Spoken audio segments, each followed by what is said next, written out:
Patrick Seid enregistre au préalable des entraînements à l'aide de caméras. Il veut capter l'attitude corporelle, le comportement des joueuses, leur réaction face à la balle ou leur réponse aux consignes de l'entraîneur.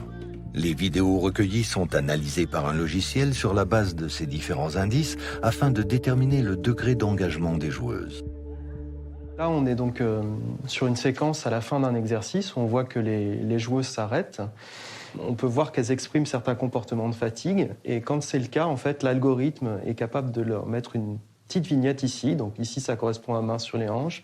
Ici, juste avant, en rouge, on avait main sur les genoux. Et en bleu, ici, on a main sur la tête. L'attitude corporelle du joueur va avoir un impact sur ses partenaires et sur ses adversaires.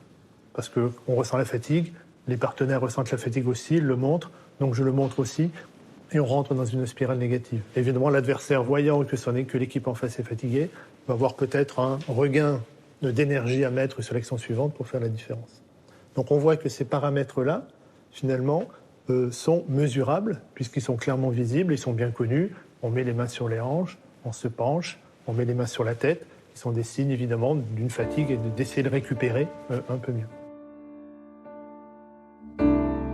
Mais ça peut être aussi un sujet pour entraîner l'équipe à ne plus montrer ces signes qui sont trop informatifs pour l'adversaire et parfois un peu déstabilisants pour les partenaires.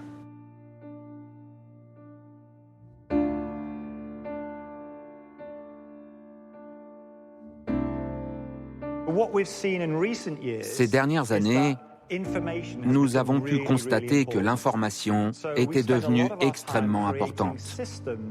Alors, nous passons beaucoup de temps à créer des systèmes qui collectent et stockent des données grâce à des vidéos d'athlètes en action, qu'ils courent, sautent ou lancent quelque chose, et que ce soit en compétition ou à l'entraînement.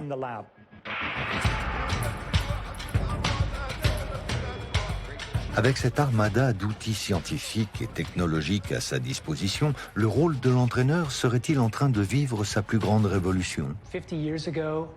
Il y a 50 ans, l'entraîneur était une figure mystique, un magnifique exemple de moralité, une inspiration qui motivait et conduisait ses athlètes à la performance. Je pense qu'on peut parler du jour et il fait. Oui, qu'on parle de moi, du tout, je sais pas moi, on a rien fait. Dominguez, encore une fois le passe à 3 balles, Dominguez il prend le ballon, il se retourne, pied gauche, il tape, on est capable de le presser là. Aujourd'hui, l'entraîneur est devenu dans les faits une sorte de scientifique qui gère un grand nombre de données, qui étudie les statistiques tout en recherchant des moyens de les améliorer. Il travaille généralement avec une équipe tout aussi tournée vers la science. Tous ne suivent pas cette voie et tous ne sont pas d'accord pour dire que c'est la seule ou la meilleure solution, mais il est clair que nous sommes passés du gourou à l'analyste.